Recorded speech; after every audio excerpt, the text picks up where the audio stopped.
스텔스 전투기 프로그램 KF-21을 통해 드러나는 대한민국의 야망. 무엇이 KF-21을 특별하게 만드나? 2021년 5월 25일 미국에서 발행되는 국제정세 전문지 더 사이퍼는 한미 미사일 지침 폐지에 관한 다음과 같은 제목의 기사를 실었습니다. The U.S. position on South Korean missiles just got interesting. 대한민국의 미사일 능력에 관한 미국의 입장이 이제 막 흥미로워지기 시작했다. 한때 이 기사를 번역해 볼까 생각도 했었지만 이미 국내 신문들을 통해 전달된 이야기들을 많이 다루고 있어 번역을 하지 않기로 했습니다. 다만 이 기사의 말미에 흥미로운 한미 미사일 지침 폐지와 KF-21 보라매가 연관된 이야기들이 나오고 있어 이 부분은 한번 짚고 넘어갈까 합니다.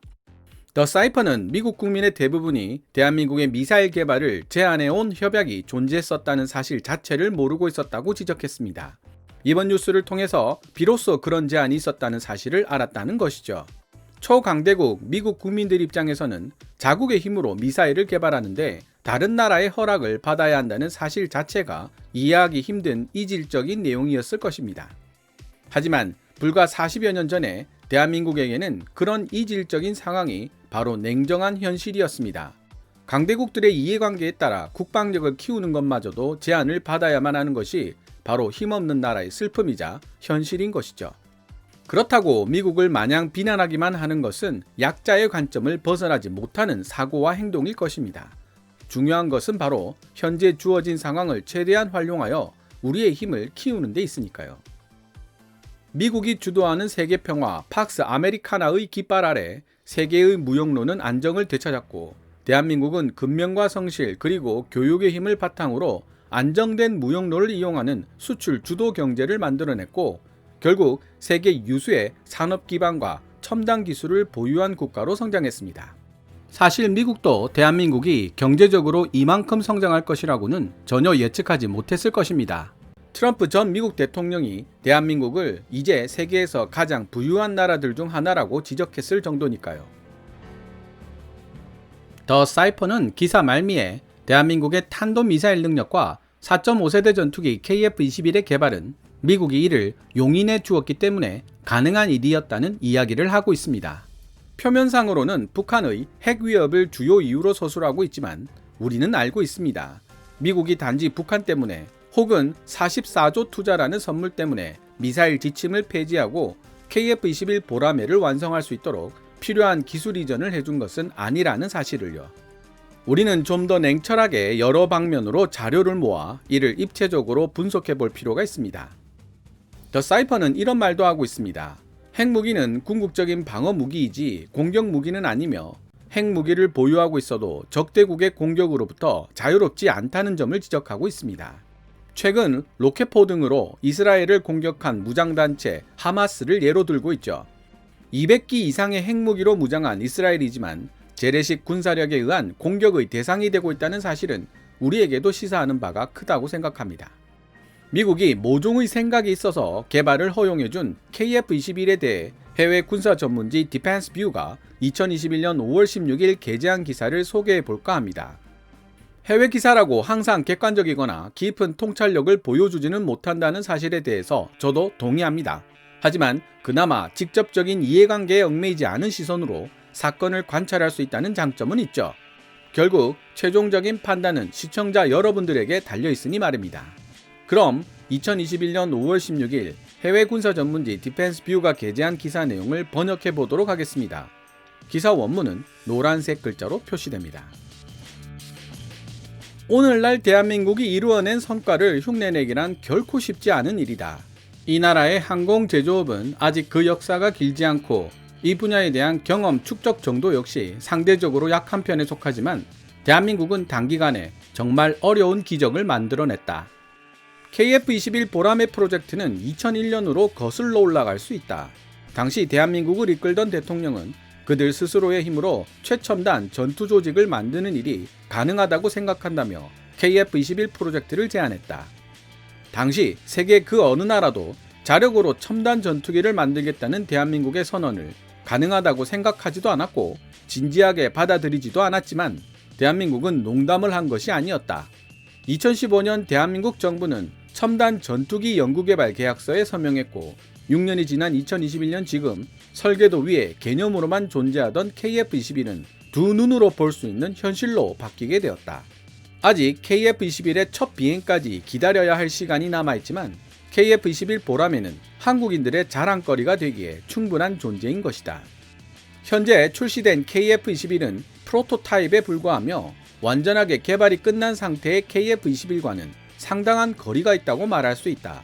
앞으로 많은 개선 및 변경 사항이 생기겠지만 그럼에도 불구하고 KF-21에 대한 많은 세부 사항들이 하나둘씩 드러나고 있다. 대한민국은 비록 KF-21 보라매를 4++ 또는 4.5세대 전투기로 분류하고 있지만 전반적 설계는 완벽하게 5세대 전투기 표준을 기반으로 하고 있다. 단지 기술적인 위험으로 인한 일부 요구사항들을 줄이기 위해 4.5세대로 출발했을 뿐이다. 예를 들어 현재 KF-21에는 내부 무장창이 취소된 대신 외부 하드포인트 10곳에 무장이 장착된다. 그렇지만 향후 개량을 통해서 KF-21은 진정한 5세대 전투기로 거듭날 가능성이 충분하기 때문에 그 잠재력은 결코 과소평가될 수 없다. 이후 이 기사에서 5세대 전투기로 지칭하는 KF-21은 앞으로 개발이 예정된 블락 3를 두고 하는 이야기라고 생각하시면 되겠습니다. 대한민국은 미국, 중국, 러시아에 이어 네 번째로 5세대 스텔스 전투기 KF-21 블락 3를 생산하는 국가가 될 것이다. 그렇다면 최근 주요 무기 수출국으로 떠오르고 있는 야심만만한 대한민국에게 있어 KF-21 보라매는 어떤 의미를 지닌 존재일까? 전 세계에 널리 수출되고 이라크와 필리핀에서 실전 투입되어 뛰어난 성능을 입증한 FA-50 4세대 경전투기 프로그램이 성공을 거둔 이후 한국 항공우주산업 카이는 4.5세대 전투기 KF-21 개발에 나섰다. KF-21 블락 3 스텔스 전투기 프로그램은 군용 항공 분야에서 상대적으로 경험이 부족한 상황에서 대한민국이 품고 있는 거대한 야망을 보여주고 있다. 특히 현재 5세대 전투기를 자체 생산할 수 있는 나라는 전 세계에서 오로지 미국, 중국, 러시아 3개국에 불과하다. KF-21 보라매는 낮은 운용 유지비와 저렴한 가격을 갖춘 5세대 쌍발 제트 전투기로 먼저 대한민국 공군에 대량으로 도입될 예정이다. 대한민국의 경전투기 FA-50을 도입해본 경험을 통해 그 진가를 제대로 파악하고 있는 동남아 국가들을 대상으로 한 마케팅 또한 중요한 관건이 될 것이다. 대한민국 공군은 오늘날 세계에서 가장 큰 규모의 공군들 중 하나에 속하며 운용 전투기들의 대부분을 미국에서 구입했었지만 이제 점차 유효 수명이 다 되어가고 있다. 따라서 KF-21은 무엇보다도 약 235대에 달하는 대한민국 공군의 3세대 전투기 F4E나 F5E 전투기를 대체하기 위해 상당한 숫자로 양산이 가능하다는 장점을 가지고 있다. 그 정도로 양산이 된다면 KF-21 보라매의 생산 규모는 미 공군의 F-35와 중국의 제-20을 제외한 나머지 다른 나라의 5세대 전투기 프로그램의 생산 규모를 능가하는 수준이 될 것이다. 하지만 제 개인적인 견해로는 KF-21 블락 3가 개발되더라도 당분간 KF-21의 일부에만 업그레이드 적용될 것이라는 예상을 하고 있습니다. KF-21 블락 3는 업그레이드 비용과 운용 유지비도 상당할 것이고 3세대 전투기와 4세대 전투기를 대체하는 성격의 KF-21은 스텔스 성능이 떨어지는 블락 2 사양으로도 충분하기 때문입니다. 그러나 KF-21 보라매의 도입 비용과 운용 유지비는 3세대 전투기, 특히 F5E에 비해 훨씬 비싸다. 이것은 결국 F5E를 대체하는 KF-21 비행 전대의 숫자가 F5E 비행 전대의 그것보다 감소되거나 아니면 KF-21 비행 전대의 규모 자체가 줄어들 수밖에 없다는 사실을 의미한다. KF-21은 F4 팬텀2나 F5EF 같은 3세대 전투기 외에도 현재 F16과 F15K 등 두 가지 주력 기종으로 구성되어 있는 4세대 전투기들 중 상당 부분을 대체할 가능성이 높다.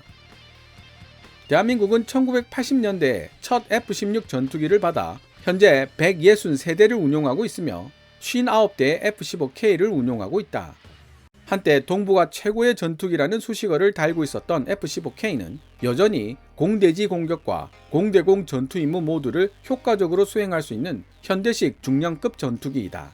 솔직히 F-35나 KF-21 모두 성능과 내구성에서 F-15K와 비교되기는 어려울 정도이다.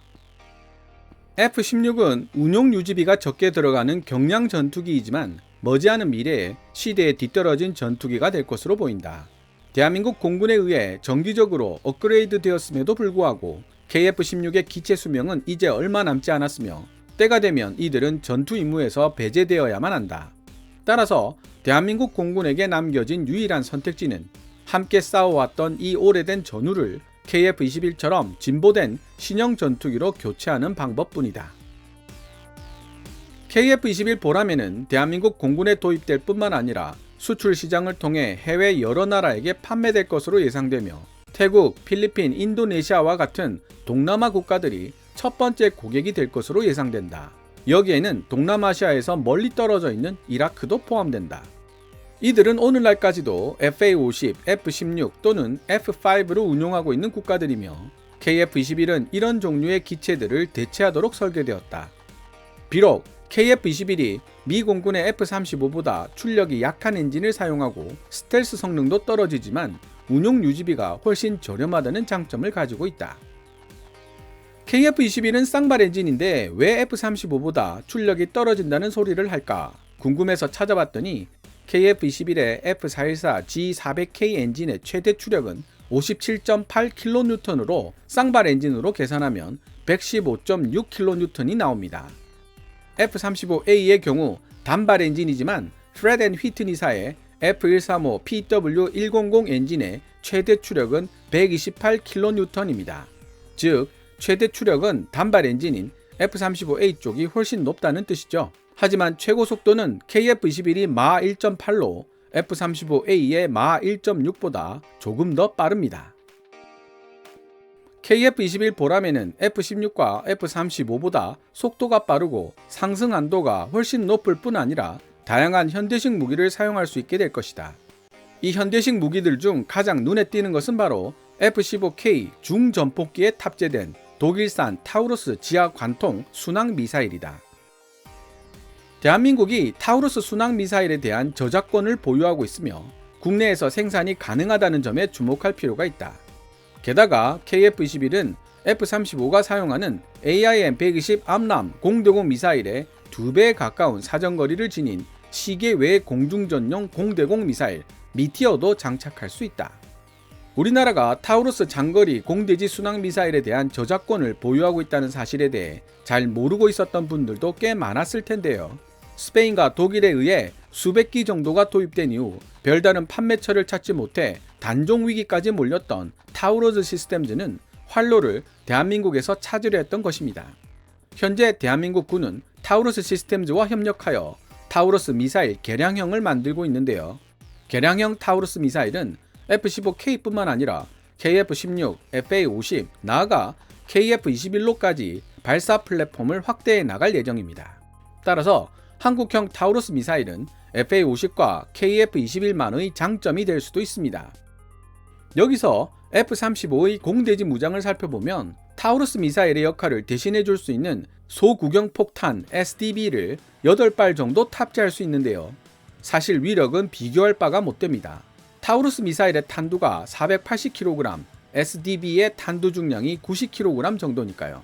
게다가 타우루스 미사일은 500km 이상 먼 거리에서 발사할 수 있는 순항 미사일인데 반해 SDB는 활강 폭탄이기 때문에 100km 정도의 사정거리를 지니고 있습니다.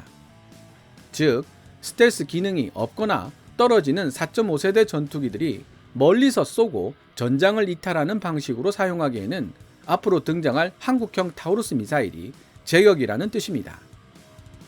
KF-21 보람에는 미국산 미사일과도 호환될 것으로 예상된다. 이는 개발이 막바지에 이르러 2030년으로 접어들기 전에 실전 운용에 들어갈 것으로 예상되는 AIM-260 장거리 공대공 미사일을 KF-21도 사용할 수 있게 된다는 사실을 의미한다.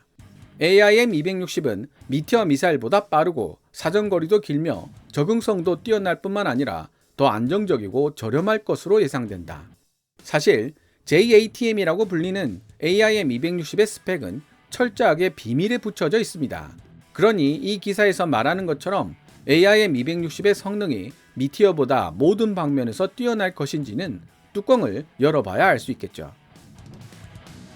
K9 썬더 자주포, K2 주력 전차, FA-50 경전투기, 현무3 순항 미사일처럼 대한민국의 방위산업계는 성능이 뛰어나면서도 가성비 좋은 무기체계라는 측면에서 좋은 선례들을 많이 선보여 왔다.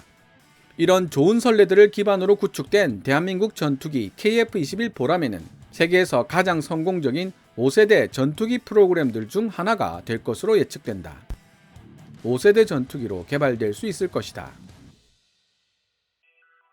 지금까지 2021년 5월 16일 해외 군사 전문지 디펜스 뷰가 게재한 What is South Korea's ambition from the KF-21 Stealth Fighter Program? KF-21 스텔스 전투기 프로그램을 통해 알 수 있는 대한민국의 야망은 어떤 것일까? 라는 제목의 기사를 번역해 보았습니다. 모든 무기체계들은 장점과 단점을 지니고 있습니다. 장점을 극대화시키고 단점을 보완하기 위해서 하나 이상의 무기체계가 필요한 것입니다. KF-21 보람에도 최첨단 5세대 스텔스 전투기 F-35와 함께 쓰일 때와 4세대 경전투기 FA-50 파이팅 이글과 함께 쓰일 때 그 쓰임새가 달라질 수밖에 없으며 쓰는 쪽이 어떻게 조화롭게 사용하느냐에 따라 그 위력이 엄청나게 달라질 것입니다. 이 기사를 게재한 해외 군사 전문지 디펜스 뷰는 똑같은 조건이 주어진다고 해도 대한민국처럼 KF-21 보라매를 만들어낼 수 있는 나라는 찾아보기 어려울 것이라는 이야기를 하고 있으며 심지어 KF-21 보라매에게 기적이라는 단어까지 쓰고 있습니다. 마치 아직 비행도 못한 KF-21이라며 비아냥거리는 사람들이 있다는 사실을 알고 있는 것처럼 첫 비행까지 기다려야 할 시간이 남아있지만 KF-21 보라매는 한국인들의 자랑거리가 되기에 충분한 존재라는 이야기도 하고 있죠. 이번 한미미사일 지침 폐지에서도 나타났듯 중국을 염두에 두고 있는 미국은 대한민국의 국방력 강화에 더 큰 힘을 실어줄 것으로 보입니다. 미국의 국제정세 전문지 디사이퍼도 언급했듯이 대한민국의 탄도미사일 개발 능력과 KF-21로 상징되는 최첨단 전투조직 구성 능력은 미국에게 큰 관심과 흥미를 불러일으키고 있습니다. 중국과 러시아를 자극할까봐 미국이 우리의 미사일 개발조차도 제한하던 시대를 지나 대한민국의 자주국방 능력이 강화되는 것이 미국의 이익에 합치되는 시대가 성큼 다가온 것입니다. 그렇다면 이 기사에서 언급된 것처럼 KF-21에 대한 미국의 태도도 우호적인 분위기가 일정 기간 지속될 것이라는 예측을 하는 것이 가능합니다. 그만큼 KF-21의 미래는 밝을 것이라는 뜻입니다. 미국이 배치할 신형 공대공 미사일 AIM-260JATM을 KF-21이 장착할 수 있게 될 것이라는 디펜스 뷰 기사의 논지는 그런 방향으로 생각한다면 충분히 이해가 됩니다. 물론 신형 공대공 미사일인 만큼 미국의 배치가 끝나고서도 어느 정도 시간이 흘러야 할 것이며 다소간의 소프트웨어 다운그레이드는 생각하고 있어야 하겠지만요. 오늘 KKMD에서 준비한 내용은 여기까지입니다. 좋아요와 구독 그리고 광고 시청은 제작자에게 큰 힘이 됩니다. KF-21이 등장하는 오프닝 영상 제작을 후원해 주실 분들은 고정 댓글에 계좌를 참고해 주세요. 지금까지 시청해 주셔서 감사합니다. Kevin's Military Channel KKMD